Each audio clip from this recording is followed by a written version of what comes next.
नमस्कार। Hindi Prabodh online study channel में आपका स्वागत है।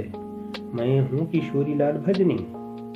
आज की प्रस्तुत वीडियो में हम करने वाले हैं 11वीं हिंदी अंतरा भाग 1 से प्रसिद्ध छायावादी कवि सुमित्रा नंदन पंत के परीक्षा संबंधी महत्वपूर्ण प्रश्न। आइए शुरू करते हैं। आशय स्पष्ट कीजिए। ताम्रपर्ण पीपल से शतमुख, झरते चंचल स्वर्णिम निर्झर। उत्तर। प्रस्तुत पंक्तियों का आशय यह है कि संध्या होने पर पीपल के वृक्ष से सैकड़ों मुख वाले पत्ते जो पीले रंग के हैं तथा सूखने की वजह से झड़ते रहते हैं। संध्या की धूप पड़ने से वे पत्ते तांबे के पत्तों की तरह झड़ते हुए, संध्या की धूप पड़ने से सोने के झरने की तरह दिखाई देने लगते हैं।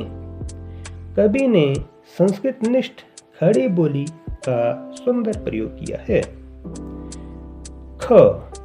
दीप शिखा सा ज्वलित कलश, नभ में उठकर करता निराजन। उत्तर। प्रस्तुत पंक्तियों का आशय यह है कि संध्या के बाद जब सूर्य अस्त हो जाता है तो मंदिर में लोग पूजा तथा आरती करने के लिए पवित्र कलश तथा दीप प्रज्वलित करते हैं। दीपक की चमक के द्वारा पुनः वातावरण शांत और खामोश दिखाई देने लगता है। कवि ने संस्कृतनिष्ठ खड़ी बोली हिंदी का सुंदर प्रयोग किया है। ग। सोन खगों की पांति, आर्द्र ध्वनि से नीरब नभ करती मुखरित। उत्तर। प्रस्तुत पंक्तियों का आशय यह है कि संध्या के बाद पक्षियों की पंक्ति जब आसमान में उड़ती है तो उनके ऊपर जब सूर्य की किरणें पड़ती हैं तो वे सोने के पक्षियों के समान दिखाई देने लगते हैं। वे पक्षी उड़ते हुए अपनी चहचहाने की आवाज से आसमान में उड़ते हुए अपने होने का सुंदर एहसास करवाते हैं। मन से कड़ अवसाद श्रांति, आंखों के आगे बुनती जाला। उत्तर। प्रस्तुत पंक्तियों का आशय यह है कि संध्या के बाद जब लोग दीपक जलाकर मंद रोशनी करते हैं तो जिस प्रकार वह दीपक कम रोशनी करता है तथा अधिक धुआं फैलाता है, ठीक वैसे ही दुकानदार अपने मन के कष्ट तथा थकान को याद करते हुए उससे निपटने का प्रयास करते हैं, परंतु उनके कष्ट उनकी आंखों के सामने जाला बनकर मंडराने लगते हैं। संख्या। क्षीण ज्योति ने चुपके ज्यों, गोपन मन को देती हो भाषा। उत्तर।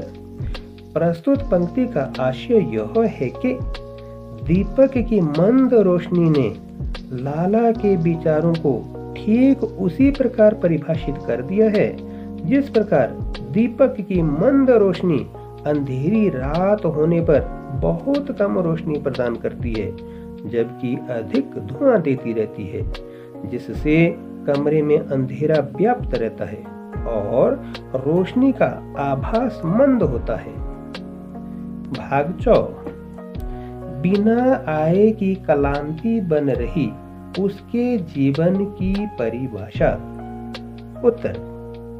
प्रस्तुत पंक्तियों का आशय यह है कि लाला के जीवन में बहुत कम आय हो रही है जिससे उसका जीवन थकान से भरा हुआ तथा निराशा से ओतप्रोत होता जा रहा है। उसका व्यापार अच्छा नहीं चल रहा, इसलिए लाला का धंधा उसके जीवन को स्वयं में भी परिभाषित कर रहा है। भाग घ। व्यक्ति नहीं जग की परिपाटी, दोषी जन के दुख कलेश की। उत्तर, प्रस्तुत पंक्ति का आशय यह है कि एक व्यक्ति किसी व्यवस्था में परिवर्तन करने के लिए कुछ नहीं कर सकता, क्योंकि इस संसार की एक अपनी प्रणाली चलती है। इसलिए यदि कोई व्यक्ति किसी दुख के कारण दुखी है तो वह वास्तव में उस व्यक्ति का नहीं बल्कि व्यवस्था का दोष है। इसलिए दुखी तथा निराश व्यक्ति को उचित व्यवस्था न होने तक दुख और निराशा से पीड़ित रहना ही पड़ेगा। कवि ने संस्कृत निष्ठ खड़ी बोली हिंदी का प्रयोग किया है। बने रहिए चैनल के साथ। वीडियो देखने के लिए धन्यवाद।